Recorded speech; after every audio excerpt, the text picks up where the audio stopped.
Hey, hello everyone. I can see people signing up real quick. Hi, Lisa. Lisa's here as well. Hey everyone, how's it going? Great. Lisa. Good to see We you, have just Jim started. and Kushbu. Nice to see you. Hey, same here.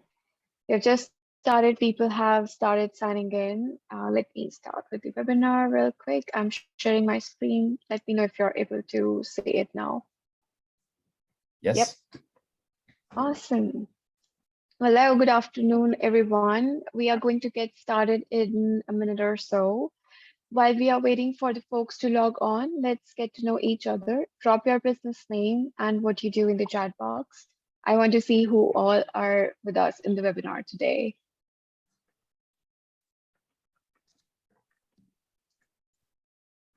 Hey. Hey, I'm Jod. Familiar Hey, I'm face. Judd. Nice to see Great you all photo. here. Where's that from? Excuse me? I was saying to Kushbu, that's a great photo. Where is that? The background. It's here in India. It's my home. Oh, nice. Thank That's you. lovely. Hey everyone. Great.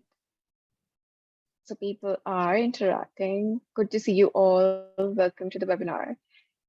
All right. Again, welcome to today's webinar, Meet the VC with Lisa, FirstMark Capital, presented by Early Growth. My name is Kushbu, and I'm an event marketing manager with Early Growth, and I'll be your host for today.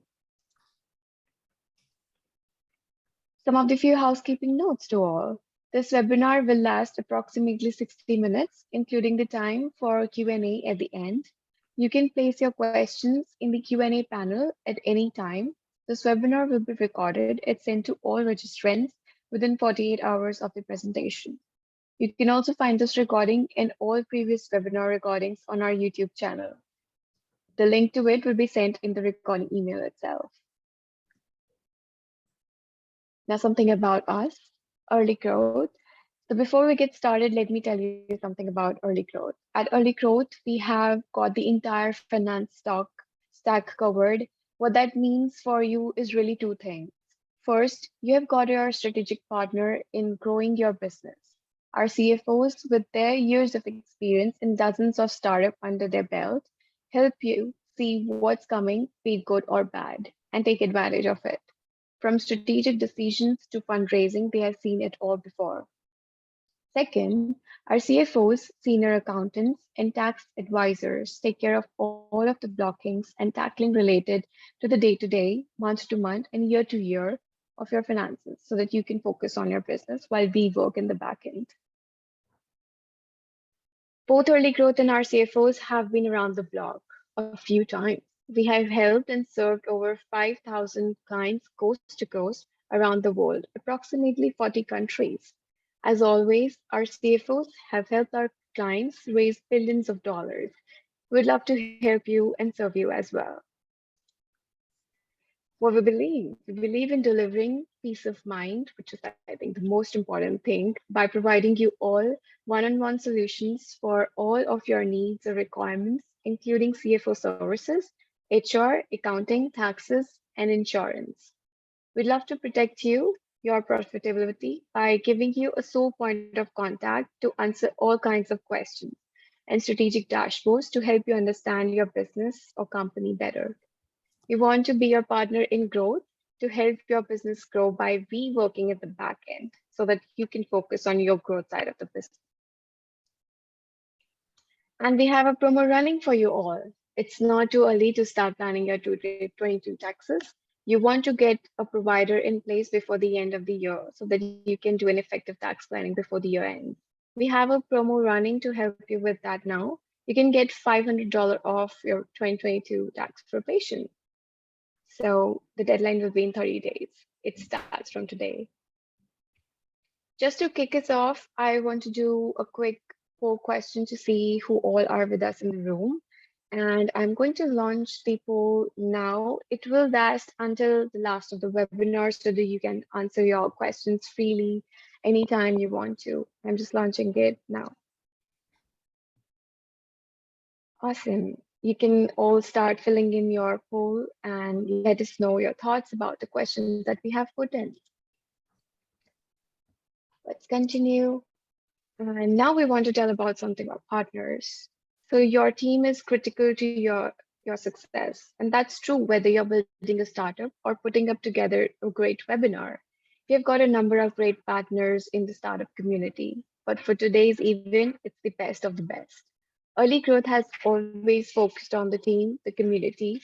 We know that together we go further. To bring you today's webinar, we have a startup dream team. To tell you more about our partners, we have our moderator, Jim Miller, with us. Jim has recently joined Early Growth as Business Development Manager. He started his career at BlackRock before joining an early stage fintech startup focusing on SMEs in Asia. Prior joining to Early Growth, Jim led ADP's VC channel, managing the company's VC relationships. In his private time, Jim enjoys traveling abroad, snowboarding, surfing, running, and teaching personal finance skills to others, which is awesome. Before we proceed, just a reminder, if you have any questions for our VC, please put them in the Q&A window, not in the chat. So now here to introduce our partners and to take over, Jim Miller. Thank you very much for the introduction, Khushbu. Just had to make sure I was not on mute. It's my pleasure to be here today with all of you. And before we start, I'd like to thank two of Early Growth's partners, Vensure HR and First Republic Bank. So here to tell you a little bit more about how these partners support the startup ecosystem, I'm going to start with Dave Burko, National VP of Strategic Partnerships at Vensure HR. Thank you very much, Jim. And I am super excited to be here, most specifically to really hear Lisa. But with that said, thank you guys for having me. Vensure HR is what's known as a bundled HR solution, or a PEO, where we provide startups with their payroll services, their payroll tax, workers' compensation, healthcare, HR compliance. Companies choose to work with Vensure because it is a complete transfer of risk from you to us. And also usually companies are able to find significant cost savings while accessing better benefits. Feel free to reach out to me at any point, or my team. We'd be more than happy to tell you more. With that said, Jim, let me pass it back to you. Thank you very much, Dave. Now it's my pleasure to introduce Bharath Guru Prasad, Senior Director of Tech and Venture Capital Banking at First Republic Bank.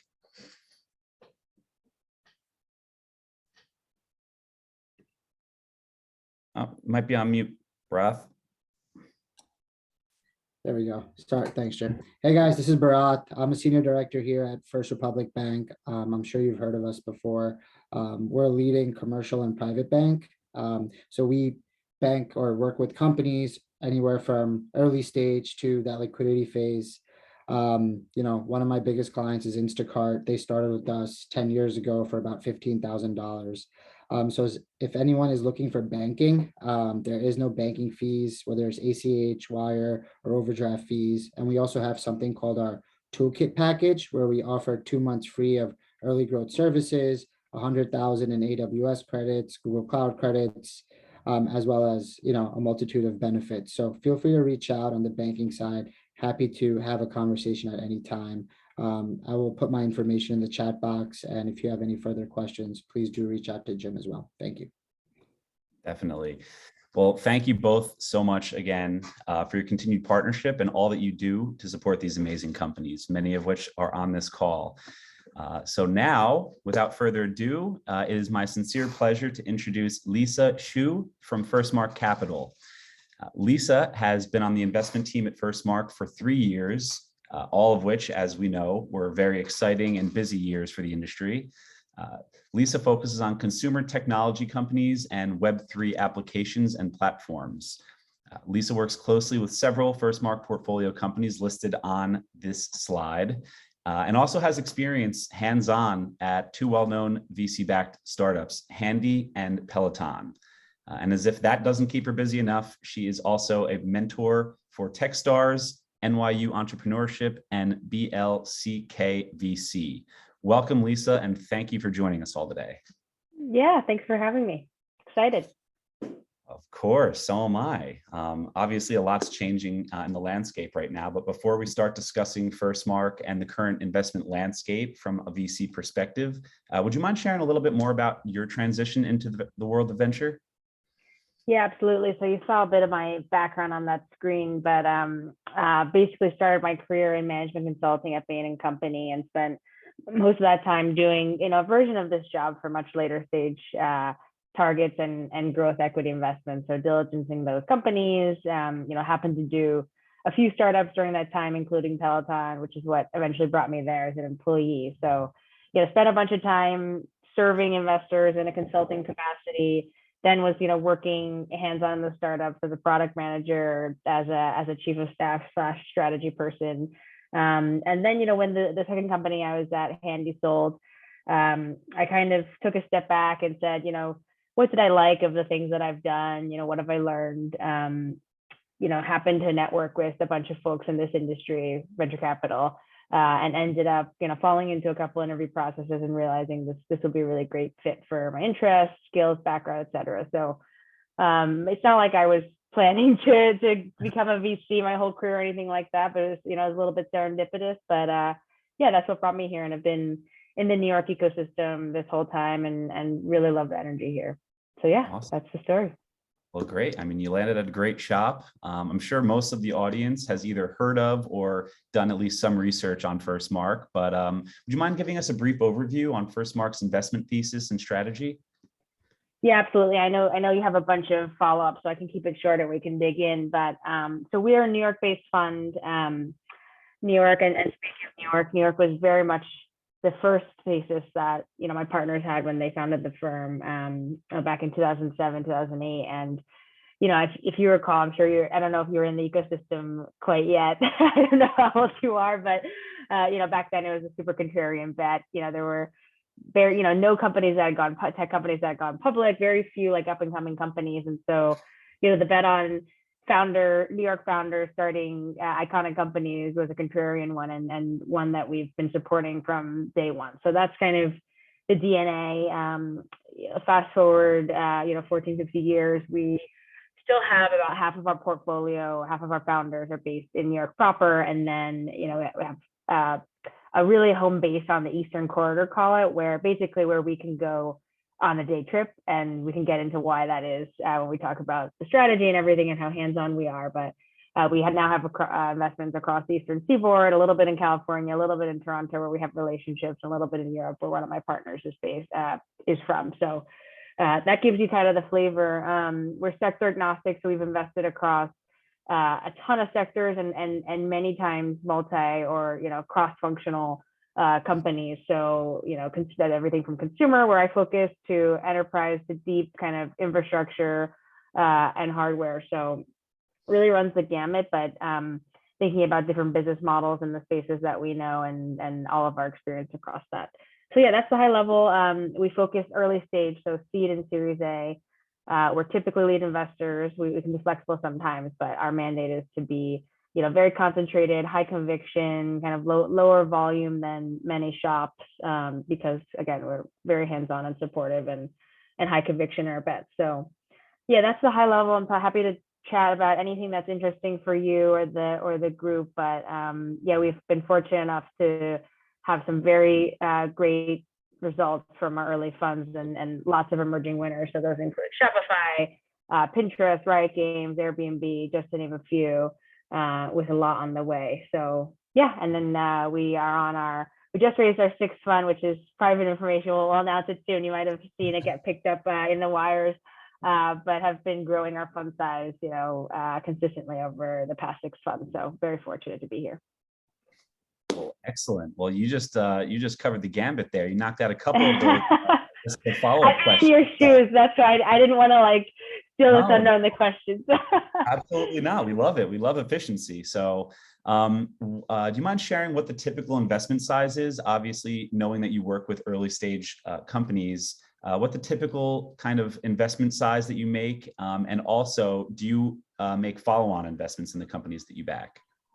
Yes, so we cover two main stages, which is seed and Series A. Of course, as you know, these names are a little bit arbitrary, but it's typically first or second institutional round into the business. So depending on when we enter, it'll vary a little bit, but and as everyone knows here, the round sizes have really crept up over the past couple of years in particular. So because we're lead investors, you know, it'll depend a little bit on how much the company is raising. So let's say for seed, you know, if that's a smaller seed, we could lead with like a $1 or $2 million check and take, you know, 60-70% of the round as a lead check. Of course, we're very collaborative, so leaving some room for value-added strategics and angels to kind of follow on our investment.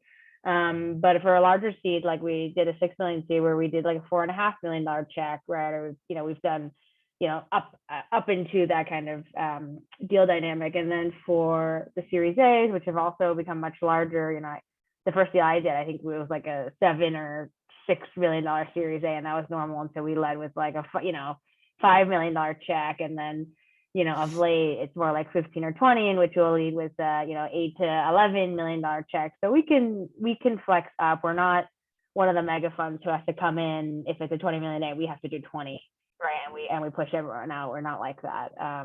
So it's kind of, you know, if you take the full round size, we'll probably take a little more than half of that to be able to lead the round. Awesome. And when making an investment, does FirstMark usually require a board seat or a board observer at these companies? Yes, I also realized I didn't answer your other question, which is we absolutely follow on. So actually, a couple of philosophies. One is we actually have a dedicated vehicle, which we call our opportunities fund, which is equal size as our early stage fund. But it is dedicated, you know, 80 to 90% is dedicated to our existing, or continuing to support our existing early stage portfolio beyond what the early stage fund is meant to do. So, you know, not to like cover all the basics of fund returns, but, you know, there's a profile that fits the early stage fund, which is, hey, we're looking to enter at, you know, a certain valuation range. We're looking for, you know, winners will be 10x plus, right? We're underwriting that some of them will be 10x plus, some of them will be 2 to 3x, some of them will be 0. And that's like kind of the fund construction and the risk profile we're looking for. And then of course, like they take like Row as an example. Row is like a now multi-billion-dollar private unicorn company that we entered at the A. You know, at a certain point, they graduated from what our early stage fund could support, but, you know, we believe in the company. We have, you know, outsized information and want to put more in. So that's where the opportunities fund allows us to, you know, invest in those companies at the more the growth stages. But also say, even if the company is not going on that crazy rocket ship trajectory, we're very supportive because we make concentrated bets. We don't let our companies fail, you know, without giving them multiple shots on goal. So we've been there hasn't been a single company in my, you know, tenure for 3.5 year tenure at FirstMark where we haven't been supportive and kind of bridged around if we needed to. We were always very thoughtful and strategic about our reserve capital. So that's that. And then you're asking me about board seats. Yeah, board seats or observerships. We typically, so at the A, if we're coming in at the A, yes, absolutely. Like governance is required when you're taking on that much capital. At the seed, it depends. Like on the smaller seed, sometimes people are just raising safe, you know, founders, right? That's super founder friendly, and we'll do plenty of safes where it's like a couple $1 million, right, up to $3 or $4 million bucks rounds, and we don't need to form a board or do a price round because it's a lot of cost and trouble for the company. So sometimes we'll defer that at the A. If you're doing like a larger seed, we typically see that as more as a price round, and in which case, you know, that comes with the board. So that's, and do you want me to look at the chat, or are you gonna moderate that? Because someone was asking me about 20% at seed. Take a step. Conrad. Yeah, it's really varied. So like, yeah, there's probably different phases of the you know, ever since Vensure started decades ago, where people were like much more dogmatic about I need 20% ownership. You know, that's crept down over the years, and now you see funds taking 8. You know, anything lower, like fund now it's like 5 to 8. So like we still try to get 15 in this environment. We can do that across. If we enter at the seed, we don't need to go 15 off the bat. Maybe we enter at like 12 or something, and then buy up at the A. And of course, we've made, you know, if the dynamics don't allow, we'll get pushed slightly below that, but we try to get 15. 20 is is very difficult. It has been very difficult in this environment. So yeah, I think a general rule of thumb because most of the audience is founders is, it used to be like 25% dilution at like the seed and the A with standards, probably closer to 20 now, or even less for some. So that's probably what you can expect. So we won't, if you're going to dilute 20% for the whole round, we won't take 20. We'll take 15 and then let you save 5 of that for other investors you want to bring in. Hopefully that's helpful. Great. Well, thank you for the clarification there. And I hope, Conrad, I hope that answered your question. Going back really quickly, Lisa, I know you mentioned, and I don't know how much you can mention, so I don't want to push too hard about that new fund, but is that going to be geared towards new early stage investments, or is that going to be for follow-on investments in that opportunities capacity that you mentioned? Yeah, it's both. So we will typically raise them in concert. So it's like you'll raise them together and deploy them almost at the same time so that you can kind of benefit from the cycle. So like what's interesting is you probably have companies from, let's say like we're on fund 6, early stage fund 6. So you probably have companies from 4 and 5 getting, graduating into our current opportunities fund because it takes them a while to get there. But yeah, we raise them at the same time. Great. And you have also already alluded to the fact that you're very hands-on. Is there any areas where FirstMark offers unique or disproportionate value, like any specific in-house services that you offer your portfolio companies? Yeah, absolutely. So just to take a step back, from the beginning of when we started, we've always had platform, right? We call platform. And we've always had that as a core strategy of what we do at the early stage. So I say that because I think I don't know if it's become like commonplace, but certainly you're seeing more and more funds investing in platform, claiming to have platform, definitely selling founders on platform. So I think, yeah, again, for this audience, because I'm trying to make it useful, I think it's always helpful to kind of, ask, push VCs a level deeper to say like, all right, well, what does that really mean? Can you give me some examples? Like how did you help these type of companies? How did you help these companies? Like for me, what could you do for me? This is where I need help. Can you, like really dig into like the areas that they have expertise? Because of how noisy it's become, we have tried to like pull all of the data and all of the actual value added things we've done, whether it be talent placements, whether it be customer intros, whether it be more intangible things like that, like general networking, and say, hey, these are like, you can talk to any of these founders, like these are the things that we've done for them, and this is where they were super helpful. So that's kind of the high level of like the background. So because we've been doing this so long, I think we have a very strong understanding of what seed and Series A founders need support on, and we've invested our infrastructure and talent to be able to support that. So I would say, like most funds, we heavily value the talent function. So we have an in-house talent team that is not only, they do the kind of day-to-day support, which is like surfacing candidates, right, pipeline, doing outbound, managing firms, that kind of stuff, which is like, okay, I need help with this. But we're also, call it a strategic partner. So like founders will be like, how should I think about this role? Here's my team. What do you think, I need help with? Or even structuring an interview process. Like, how do I get the best technical talent? So we have like functional specific talent leads that help with that. And I think that's probably the most important. We also invest a lot in community building. So what that means is a couple of things. It's like, actually, there's like a lot going on. I'm not amazing at pitching because I don't run all the initiatives, but yep.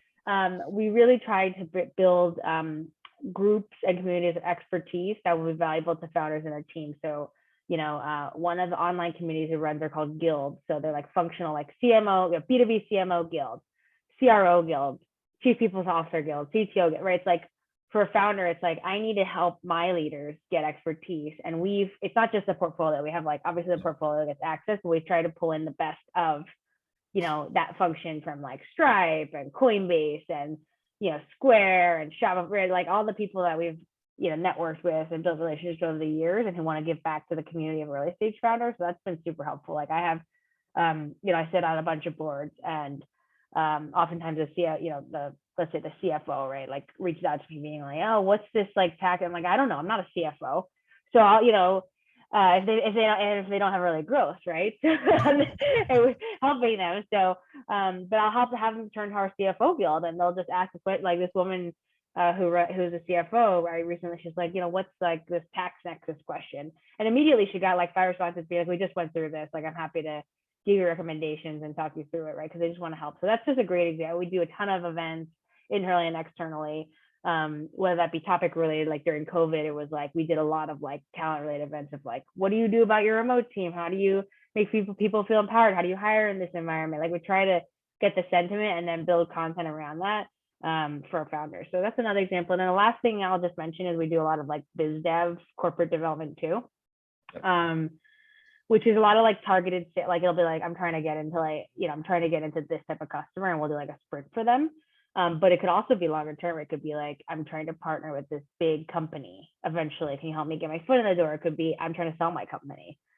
Do you have anyone I can talk to, right? Because these are like people, usually early stage founders can't like get to the head of corp dev at Stripe or whatever, right? So like we can help at least. We're not gonna like it's ultimately the founder does everything. Like, by the way, none of this, to the founders in the audience, we don't change any outcomes. My view is I try to make it easier. Like if that's me helping you talk through something, great. If that's platform helping you finish a project, great. But like you have to do it. Like you ultimately, it says the business is as good as you are. So we at least can help open that door. So instead of like clawing your way to the right person, we can open the door. And then of course you have to, close that deal. So that's my philosophy. And that's generally FirstMark's philosophy on how things go. Sorry, that was a long answer. No, that's amazing. Everybody loves hearing the extra color, so appreciate that. Being that you invest in both seed and Series A companies, obviously I know that line has merged a bit in the last several years, that we're kind of getting a little almost out of control. But as a venture investor, what do you and your team generally need to see between a seed and a Series A company in terms of when they're raising? Okay. Metric wise, my caveat is it really depends, right? Like it's really hard to say something because you can always go back to me and be like, well, this guy raised that, or this woman raised that. Like, so there's always exceptions, and like things have gotten a little out of control, over the past few years. Obviously, we're seeing the top. So I'll say it depends, but textbook, the way I learned it when I joined, it was like pretty reasonable, getting unreasonable, is do you have signs of product market fit, right, between seed and A? So like oftentimes, and you hit the nail on the head, like seed has moved a lot too. So like, what's a pre-seed? Like, okay, maybe a pre-seed is like a team that you like, and it's like broadly calculated space with no product, probably no idea of what they're going to build, but like you're 99% team bet, 1% space bet, fine. Maybe like they then build a little bit and they're getting at a point where like, okay, I have this idea, I might not have launched it, I might not have revenue for the product, but like, I know what I'm going to build and you can bet on me in this space. That's your like traditional definition of seed. So then the leap from the seed to the A is actually a really big one, which is why it's become kind of dangerous to do these seeds like actually super early, because it takes a while to actually get to like, this is what I'm trying to build, let alone iterating the product, right, and the messaging in order to even get traction. So like traditionally, if we look at a normal, let's say average run-of-the-mill market and average run-of-the-mill founder, it would be, hey, you spend some time post the seed, really getting the product ready for market. You ship the version of the product that people want, and you're seeing, you may not, things might be kind of broken. Like the product might not be perfect. The, support function might be kind of broken, and you're doing things manually. And you might be up, all night, and you might be, selling this thing, but you have no idea where the customers are coming from. But like you have some feeling that customers are pulling you, and they're like, something's here. And I want to build, like the biggest impetus is like, I want to build more of a team to be able to start, like, I see a lot of, think about some of, the best A's I've done. It's like your founders coming to me and like, I only have one salesperson and like, we can't even get through inbound.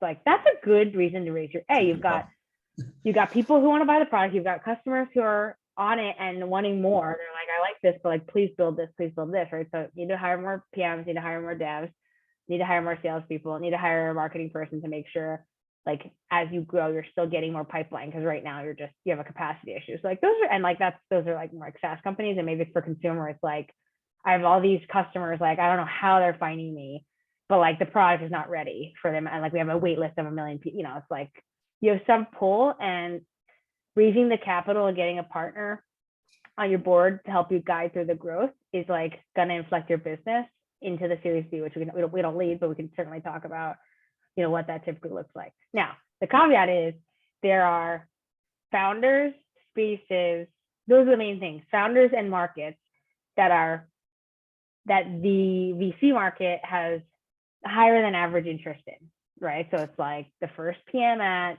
successful company A, or, I keep saying Stripe, but I can't think of any other. It's like Stripe or whatever. And it's like, okay, I back that person to do anything. I don't care. Like, I don't care if it's an A and he or she has nothing. I wanna back that person. Or it's like, certain markets where it's like, okay, I don't care. Like, they're clearly behind, but like I really think the market's gonna grow, and I think this team will figure it out. So like those are usually where it breaks down. I think it could be tough for founders because it's so subjective, and like, I mean, VCs are wrong a lot. Like, just because someone's really slick and has the right background does not make them a good founder. And I've certainly backed founders that people would have said, oh, like not a great team, but it's like, just because that person doesn't present well doesn't mean they're not a great founder, right? So like, there's a lot of bias, which we don't need to get into. But I think founders have a tough time with that because they're like, I'm doing everything right. Like, I have all of this great traction, and like, I'm not getting this type of round. This person who doesn't have anything is getting like 100 million valuation. Like, what's going on? It's like, all I can say is ignore it, because they may have 100 million valuation. Doesn't mean, like, eventually they will need to have to deliver value. You can't go public with no customers and no products. So like, do what you're going to do. If you study the best, I mean, not everyone, but like if you study some of the most iconic tech companies, they all went through really, really tough patches where people were like, this is stupid. This is not working. Can barely scrape through a round. And then, they ignored it and they built, and they were a little bit crazy, and, proved everyone wrong. So like, I mean, Peloton certainly was an example of that. Like, that was, if I for sure can tell you, if I was a VC when John Foley was raising his seed, I would have passed like 5 times in a row. Cause I'm like, well, it's hardware. Like, that doesn't work. People don't like fitness, right? It's like, there are a lot of reasons to say no. Like, you just have to prove them wrong, right? You have to get someone to say yes, which might not feel great. It might not be the price you want, but if you get through it, you can certainly raise on the other end. So anyway, and it's that's unfortunate a long-winded answer again. that confidence does come into play a lot. But I mean, in the end, I mean, public speaking is something that a lot of CEOs are expected to do. So if you're going up to these to VCs at the seed or Series A phase, having that confidence, or at least practicing it early on, is crucial, because you're only going to be more in the public spotlight the larger you get. Sure. Right. And it might get you that second chance, right? That like, because it might not matter. Let's say it's not even correlated. I don't know. I haven't done the study, but let's say it's like public speaking and being a great founder is not correlated, but you do need to keep the company alive, right? So if that's what you have to do to get funding, then like I totally agree with you. You have to work on it and at least become average. Yep. I mean, there might be a little bit more of a correlation between public speaking and fundraising, more so than the overall success, but exactly. But if you can do the fundraise, then you give yourself more of a chance to actually do the company, right? So that is, I mean, it's something we think about a lot, because it's like in conflict. It's like, all right, you back the good fundraiser, even though someone else has a better background, but like, actually, eventually we're going to have to help those companies fundraise. So like, if they can't become a good fundraiser, you're also in a bad position, right? So absolutely. Anyway. So I mean, I guess allaying from that, what we were just kind of talking about, I mean, maybe let me know if you think this is a little bit redundant, but in your eyes, what is it that really separates the successful founders, and what do they really do well from the early stages, like at that seed and Series A stage, other than, practicing their pitch, knowing their numbers and everything? Is there any kind of X factor or secret ingredient that a lot of these people have in commonality with each other? That's a great question, because, obviously I'm still trying to piece together all the things that, like, I've done and seen, including founders I've passed on that went on to be great, or vice versa, right? I think there's a couple of things. I think, one that's pretty conventional is like, when you look at the deal net new, and it usually plays out, is like, what is it about the founder that gives them, it's like, if Joe Schmo or like whatever I don't have, it's crazy. I don't have, what's the female equivalent of Joe Schmo, like Jane Doe, walked into this and like, what is the thing that's going to make you execute better, know the customer better, sell this thing faster, grow faster, hire better people? What are the like the advantages that the founder has? Like oftentimes that if it's like a vertical thing, it's like they have expertise in the market that no one does. Like that's very textbook. Or that expertise is their network, and they're able to sell to that customers because they have the network and the credibility in the industry. Like that would be textbook. Or it could be this person, like it is like an exceptional fundraiser and hire of talent. So like they can, build the best team around them. So like it's something in that ilk that like from day zero gives them the advantage, where it's like, I know the problem better than anyone else. I can build this better than anyone else, et cetera, et cetera, et cetera. So like, I think there's that. I mean, the second thing, and maybe more important, is just execution. So like, especially for like the stage we're in, and it could change, right? Like some great Series A founders like get pushed out of Series D because they need to, they can't scale in that capacity where they're like managing hundreds of people. But, in the early days, it's like, can you execute and iterate the product and everything about the business in a way? It's like you're learning, you build, ship, learn, like that kind of quickness to see, especially pre-product market fit, I think is another big piece that differentiates founders. And the last thing is being able to hire great, like being able to recognize where they really need help, having the humility, but also being a great recruiter to be able to convince that, like, it's like, why is that team going to win versus the other teams? Because like, I got this person who literally is like the best person to do, like did that same thing in a different, or like, it's just so obvious. And like, why did they choose, me getting these 5 people is actually going to help us move meaningfully faster. So those are a few things that come to mind.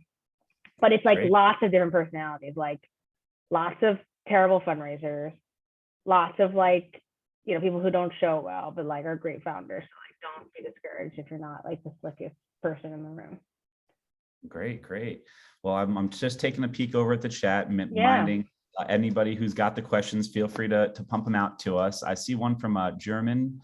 In your opinion, what is the advantage of using VC instead of loans, angel, and crowdfunding options? Do you like a combination? I mean, I feel like the simple answer is just the support that you get from the VCs, especially those with platforms. But would you like to elaborate a little bit on that? Yeah, I think, German, it's like there's a couple ways to answer. I would agree with Jim. I think, VC, so one thing you get with VC is the support, the expertise, right? The partner at the firm has ostensibly done this a bunch of times and will help you scale with that. That's not the only reason, right? You can get that mentorship elsewhere. So like, I don't think that's not enough of a reason, but certainly if you decide to do VC, like you should pick a partner that you trust and want to work with. I'll say a couple of things. So like loan, angel, and crowdfunding.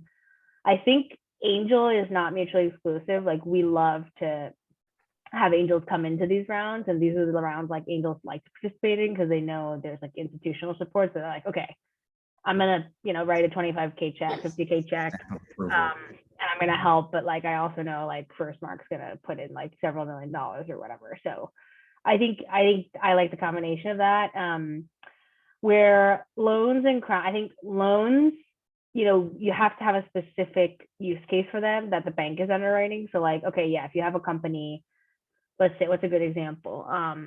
If you have a real estate tech company, so there's not a loan, but if you have a real estate tech company and like you have a component where you're like buying properties and you have like a tech company on top of that, usually what we'll see is a combination. So we'll have like the equity go into the tech company and then we'll raise a REIT to support the buying. And like, that's very similar on the loans. It's like, okay, let's say if you raise debt separate, that could be to fund like some operating part of the business that's underwritable from banks from a loan perspective, that's separate from like the equity capital. So, and the last thing I'll say is usually you can't raise like 100 million with as little traction, for a startup. Like our asset class is meant to write, meaningful, dollars into companies that are very early, and it will be difficult for like traditional banks to underwrite. So the thing I'll overlay with that is like, which I think maybe that's to the heart of your question, more so is not every company should go down the VC route, right? And that has to do with the returns that VCs expect. So like, you know, you raise a $5 million seed or $10 million A, and like you get acquired for $50 million or something like that. That's great for the founder, right? You'll probably make 30, you know, whatever, do the math on how much you'll have left, you know, 30 million. Yeah, that's great. That's amazing. That's an amazing outcome. It's a terrible outcome for me, right? It's like, well, I was hoping I was going to become a $1 billion return, because I need to like, you know, wash out all the companies that will go to zero, because the risk profile is super high. So like, so I'm not saying it's nefarious. I'm just saying you need to be aligned with the fact that if you take venture, your investors are expecting a big outcome, and you're going to be on a track to grow very quickly, and have a big outcome, not take, and you're not going to give up this ability to do this. So like, you'll definitely be disappointing the people who put capital in if you sell. So like, how should I say this? If you don't think you have a multi-billion-dollar company to build, right? So small TAM. Yep. Or small TAM, or like don't want to do this for 10 years, 15. I mean, how long like takes like 10, 15 years to go public? Or you yourself would rather take a small, obviously not small, like, you know, I don't have $50 million, but like smaller outcome will be great for you. Then you should actually say, hey, instead of giving 20% of my company to Lisa's firm, I know I can build this and sell it for 20 million. I don't have 100%, right? Like, then I will like bootstrap it. You know, I'll probably take the pain. I'll probably have to pay myself a lower salary right now, but like, I know I can build this to a multi-million-dollar company, and I would like to have all of the cash that comes in the door. That's like something you really need to deeply ask yourself. It's like, if I came to you 5 years down the road and I said, I'm going to give you $100 million for the business, and you would take it, like, you're probably better off selling it for $20 million after 2 years, because you're going to get the same amount of cash, right? You're not going to be diluted. So like, that's something people don't necessarily, because there's so much like attention to VC, and like there's so much glamour of being a public company. But like, if you do the math, like, again, John Fuller, CEO of Peloton, if you do the math on, he had like 4% of the company at, you know, whatever valuation, he of course made a great amount of money, and it was life-changing for him. But like, if he had sold that at $50 million 10 years ago, like, or whatever, like, if you do the math on the time spent and how much you get diluted, like, it's probably not that different. Yeah. But like, he's the type of founder who, you know, he didn't want anything less than, you know, the iconic public company that, you know, that company is now. And he knew that about himself, so that's why he did it. But like, I see a lot of people going down the wrong path, and then when the offer comes to the door, they're like, actually, I'm going to take this, and it's not great, right? Because he spent all this time doing this and dealing with investors and doing this whole thing when you could have just been building and then cashing out. So that's something I'll just throw back to everyone as they think about their own journey. Definitely. And sort of along those lines, I know you mentioned briefly that you, because I was going to ask if you do safes or just, we do, yeah, or only like price rounds, but maybe could you give a little bit of context on the difference between the two for some of the people listening today, in terms of like when if they may be evaluating those types of options? Yeah, so a safe is, it was basically started by YC, Y Combinator, the accelerator in SF, and it's basically a founder-friendly way to do a note, convertible note, which is a type of debt. So I think generally it's good to just understand price round versus convertible note. So a convertible note is a type of debt. So let's say you raise $2 million on a safe or a convertible, or another type of convertible, a non-safe convertible note.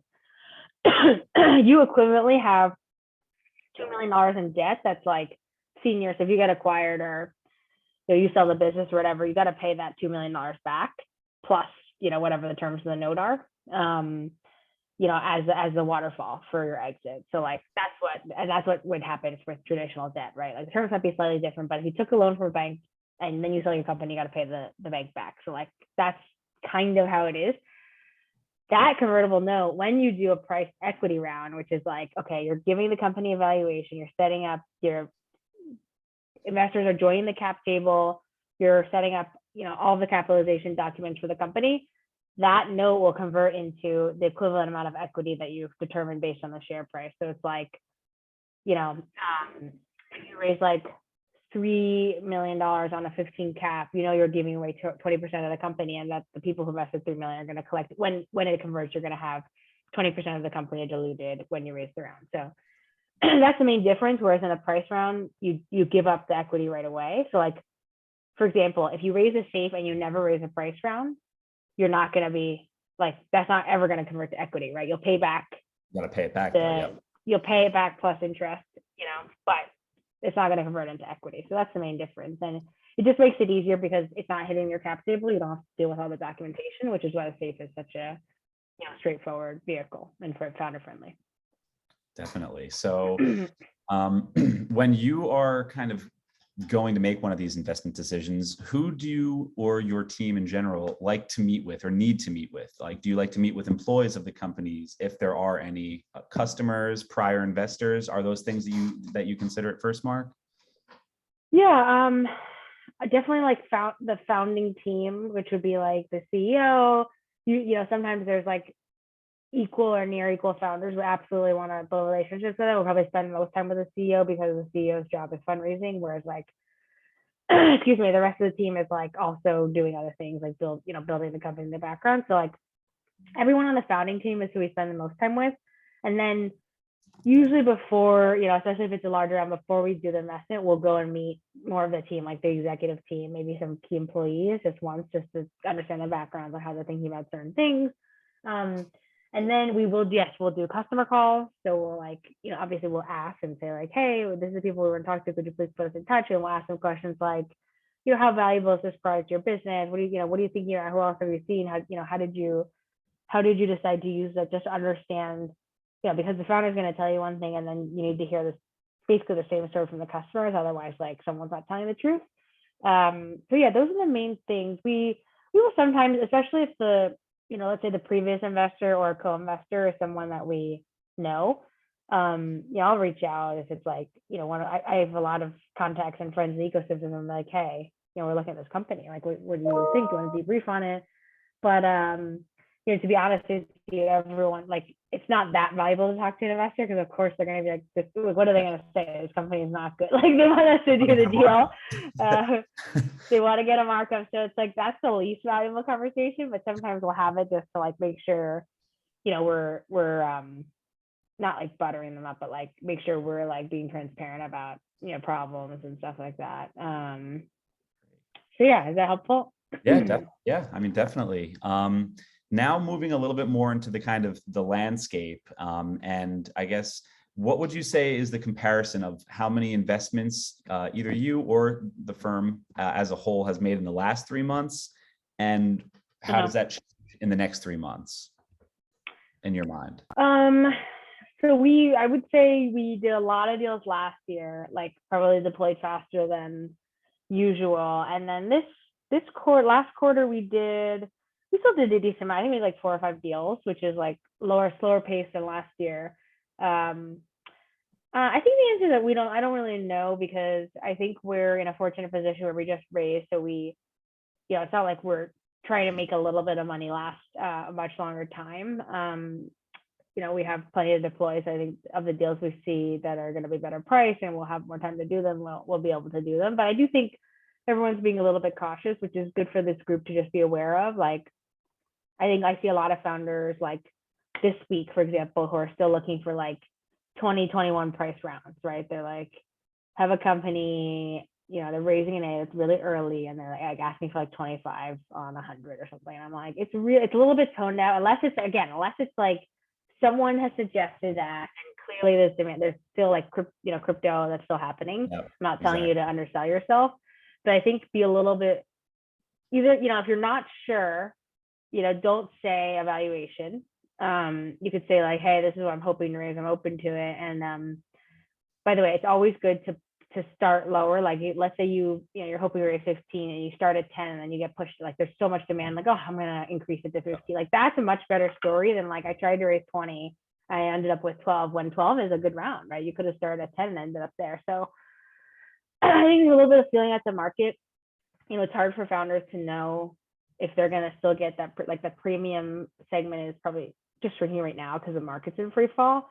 So like, if you can wait you could wait. If you need cash now, you could be a little bit more open-minded, or take a bridge note, right? Take a note and say like, hey, we just need to raise 2 million more. We're not going to do a price round because of the market and because we need a little bit more time. But this is a great opportunity to get some capital in as a note before our next round. Like, be kind of mindful of what's going on. Like, investors' portfolios are being decimated, right? Like, not us because we're early stage, but like people who are investing at the later stages, like, they're probably going to be really much more cautious deploying capital because they might have done a deal last year at 50 times revenue, because that's, Shopify was trading at 50x ARR. So like, that's what we're going to do. And now Shopify is trading at 10, I don't know.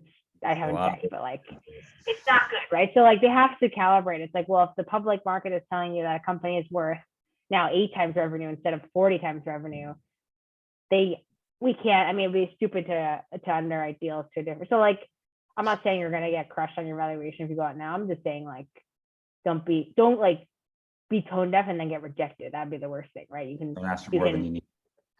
Yeah, get the offers, right? Like, play it long enough to get the offers. If you're not happy with offers, obviously you don't have to take it. You just be like, you know what, I'm not comfortable with this solution. I'm not comfortable with this valuation. I think we can do better. And hopefully the other thing is like, hopefully you're in a position where you don't need the capital.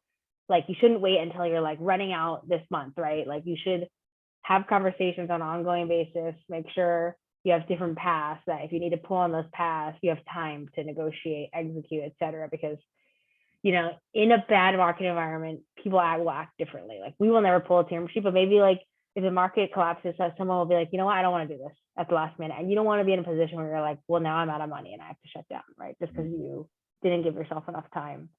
100%. Yeah. Kind of along those So lines. Oh, sorry. Sort of along those lines. No. Obviously, the last 10, 12 years, we've seen a convergence of correlations among almost all asset classes. VC has always been very distinct as kind of differentiated return profile and risk profile from a lot of the other major asset classes. Now with public equities, commodities, all of that kind of, I don't want to necessarily say free fall, but definitely a healthy pullback for now. Do you see that spilling over at all to the private markets in a significant way going forward from maybe like the next 12 to 24 months? I do, unfortunately. We're already seeing it. Not crazy. It's not like nobody is doing deals and like everyone's doing them at like $0. Like, that's not trying to be dramatic. It's not like directly mirrored. But what I am seeing is that the average deal is taking longer, where people are being less hasty. There's a lot of hate. I think actually there's a lot of bad decisioning happening because of how much demand there was to invest and had too much capital. So it was like, if I don't do this, I'm not gonna do anything. I think it's pretty good. I'm not gonna finish my work, and I'm just gonna give a term sheet because otherwise that person's gonna win it, and it's probably gonna be good. And like, I'm sure there was plenty of good deals that people don't regret, but like, now it's like, well, I don't want to be, position 12 months from now when if the market, it looks like this and no one wants to invest and I haven't even done my work to realize this was not a good investment, right? So like, a little bit of slowing down, people raising less. A little bit more important. Yes. Sorry, Jim. That's actually the number one theme we're working on is like, of the companies that don't have like a super, like maybe if you had just raised, like you're probably not going to change too much. You might not grow. You might not like hire 1 million people and increase your burn. But absolutely for the companies where it's like, we had 12 months, but we want to have 24 months, really dramatically thinking about the burn, which unfortunately some of it you've seen in the news. Some of it's layoffs. Some of it's, hey, instead of hiring, we're just going to freeze. Some of it's, we're not going to buy this expensive software. We're like controlling the burn to get yourself to like, hey, let's get ourselves to profitability, because then if things change and we do want to accelerate and become unprofitable again, we can do it, but we don't have to. To my point earlier of like, can you buy yourself enough time? It's like, well, you can buy yourself infinite time if you're profitable, because you're not waiting on anyone to give you money. You're making money and you can survive as long as you want to. So yes, that is a very difficult shift. And I'm sure you're helping companies a lot, right? With the like, we have some line items here, that we need to really forecast in a better way. Which is also, it's interesting because obviously most of these companies don't have, we don't have CFOs for like seed companies, right? If you have like 5 employees, why are you gonna have a CFO? So it makes sense to outsource. But it's like getting either getting the function in or getting at least someone in-house that works, that's actually really important right now, because a lot of founders are not equipped to do that, and they shouldn't be, right? They're not CFOs. Like, they can probably make something work, but 100%. so that's super important. Making sure it's like, you need to know down to the week, at least a month, if not the week, when you're going to run out of cash, if ever. Yeah. And you need to know what your burn is, and if you're off burned, you need to get yourself on. So thank you for reminding me. That's actually what I'm working most on with high companies, is like making sure we're controlling our burn. But so nothing's necessarily, I don't want to say it's slowing down or speeding up, but you still plan on deploying capital going forward for the next couple of years, right? Yes. And I think you'll see plenty of firms still deploying capital. I think you'll see some people being more cautious. But I think that, yeah. So, and I think there are a lot of people who may have, like, in a boom cycle, they might have been like, oh, I want to be a founder on the margin. Right, there's probably be less of that person who's probably not that committed to being a founder, becoming a founder, competing for, like. So I think it all corrects, where it's like, okay, then if the market's not that easy, you're not gonna have a million founders competing with you. You'll have less founders, and it'll be the founders that are actually good founders who can raise in this environment. So, like, I actually think it'll work out for the people who are meant to be there. Same with the funds, right? I think we'll see a lot of funds go out of business because it's like, why are we giving this random person capital to deploy just because we don't have enough places to put it, right? Exactly. Like, we may not see that anymore. All right, well, we got a couple minutes left, so I'm just going to cycle through a couple of these Q&As that we have here on the side in my Q&A chat bar. Given your investment in Row, is your fund open to investing in technologies and therapeutic products that meet similar needs through the use of CBD or alternative medicines? Yeah, I mean, we're definitely open to doing health tech deals. That one's probably not in our core sweet spot. It's a little bit like healthy for us. There's like a ton of like people who are better equipped to do that. We will definitely take a look, but it's probably not in our core. But we do like mostly software. Mm-hmm. And then we've got Monique Morden here asking, how often do you check in with your startups? Monthly, weekly, and to what degree or format do you typically connect with them? Great question. So for the companies that have boards, we do that, at least quarterly, like 3 hours a quarter with materials and discussion points and all that. In between, I mean, I really leave it up to the founder. I'd like to check in at least monthly. Usually with like the earlier stage ones, it's more like bi-weekly, like half an hour every other week, and like, cancel if you want, expand, lengthen one of them if you want to talk about something strategic. But it just gives us a cadence of like making sure we're up to speed. And if they have questions, it's like the time is reserved. I would say I'm actually trying to become a little bit more structured in it, because it tends to then, the last thing is like, we don't want it to be a drag on the founders, where it's like, oh, I have to like tell Lisa what's going on. It's like, let's not do that. But try to make it more structured of like, these were the goal. When we did the round, your goals were do this, do that, do this, do that. So like, how are those 4 things going, right? And like, how can I help you on those 4 things, right? Rather than like, oh, we hired this it's like, feels like a readout. But it's a great question. I think I could do a better job at it. And I think as a founder, I think the best founders are really ruthless about their time. So I think the best founders, if you're having bi-weekly checkups or bi-monthly checkups with your VC partner, you should think about, how do I get the most out of the time for me? It's my time. Obviously, if I don't need the time, I'll give it back. But if I do need the time, what is helpful for me that could like unlock me? Like I'm gonna ask Lisa next week to help me like with this hire, like, get the team up to speed on this hire. Like, I really need someone to help me think through. I'm gonna ask, like, we're like not subject matter experts on anything, but we can help connect you with people who do. So I think it's like acknowledging where your partner has strengths versus you, right? And that applies for everything. Well, I think with that brings us to the top. I mean, I'm impressed people stayed. I know, no, they all stayed. It kept on Great. going up throughout the event. So, I mean, thank you so much for your time. Thank you to Lisa. Thank you to FirstMark. And also to our partners, Vensure HR. We spoke to Dave earlier, and Bharath at First Republic Bank. We've been working with both of those companies for a long time. They're both best in class.